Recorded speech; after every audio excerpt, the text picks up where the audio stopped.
Yo, kamusta mga ka-way up? So, dito tayo ngayon sa LED na 7 inches Daymaker. Yan, napogian ako dyan. Tsaka, kailangan ko na rin magpalit ng ilaw ko. So, yan nga yung nakita ko. Siyempre, susubukan na naman natin. So, ayan, dumating. So, konting review tayo para dito sa Daymaker headlight. Super slim. Ang slim, ang pogi talaga. So, ayan. Tingnan natin.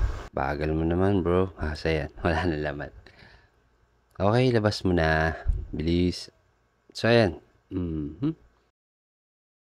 Meron tayong 13 bulbs dyan. Tino, pogi, di ba? Hindi pa nakakabit yan. Masyadong excited na rin naman ako ikabit dyan. At ayan na nga, walang butas na pansin ko. So, nag-research ako, nagtaka kasi ako kung walang butas. Kasi nga, ay para sa mga 4-wheels yan, tulad ng mga Wrangler na sasakyan, mga ganun-ganun. So, hindi naman talaga siya para sa pang-motor. Kumbaga, headlight ng mga 4-wheels yan. Ayan na, medyo pitek-pitek, bubog yan. And then, meron tayong aluminum, parang aluminum ang pagkabakal. Whatever it is okay, goods yan. So, tara. Pagpatuloy natin ang voice over. So, bago ako pumunta dun sa pagpapagawa ko, dumaan muna ako sa aking tropa na si Golem Dapol. Kasi nga, pinapasyal niya ako dun para dun sa camera. Sana nga ayusin, pero hindi naman nangyari kasi magkaiba ang telepono namin. Ito ang silog ni Golem. Pero lomi ang kinain ko. Tingnan natin. Ayan, napapasok na ako sa kanya. Ito ang napakalupit dito. Pagkapasok mo dun sa pasukan, shit, nakahanda na yung malupit. Kanyang kabilis dito sa lumi. Ayan, ni paring Golems. Binababa ko pa lang yung helmet ko, kaya ayan, masyadong makaragkag ang video. So, ayan, yung kanya menu. Pasyalan nyo dito sa may harap ng UB, pagpasok ng Pilipinas. Pagtanong nyo lang yan. At yan ang poging may-ari. Bisi-bisihan. So, balik na tayo dito sa pinapagawa ko motor. Dito kay Angel Shop. Ayan na. Ang aking Daymaker. So, ayan na. Nagawa na niya ng bracket. Kasi nga may nabibili ng bracket na para dyan. Para maikabit mo sa motor. So, hindi ako natutuwa kasi mahal sobra. Gaya na, pwede naman gawa ng paraan.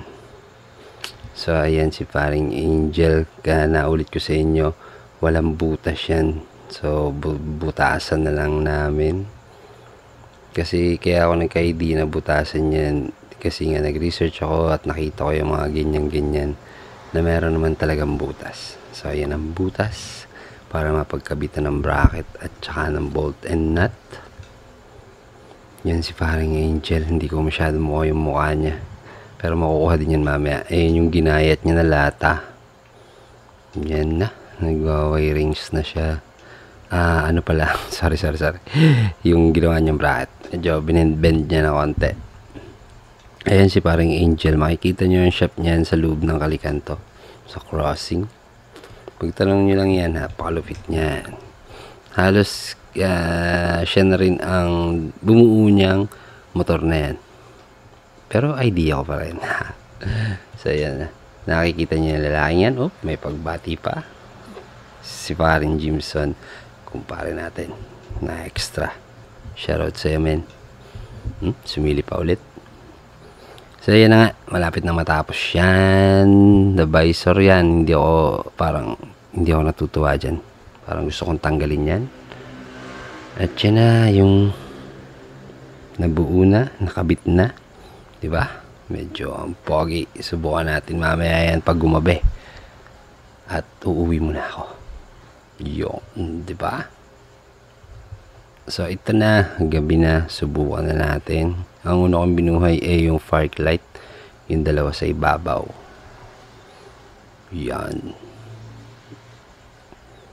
So mamaya lalapit ko na konti at ibababa ko ng konti yung brightness ng camera. So dalawa pa lang yung buhay dyan, yung up and down ng park light. So subukan naman natin yung low.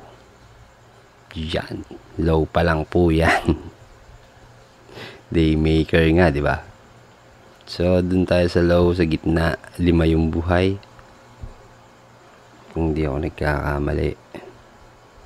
So yan na, binaba ko na yung brightness. Ibang tawag doon yan, 5 gitna yung buhay. So cool.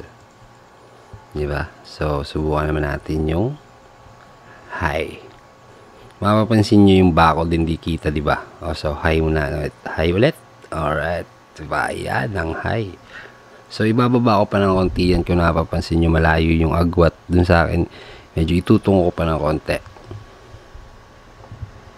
Diyan naman, ulit-ulit binuhay. So yan, buhay na yung lahat. Yan yung high. Sumabay na nga pala yung aking mini driving light. Wala tayong makagawa, hindi ko pwede tanggalin yan.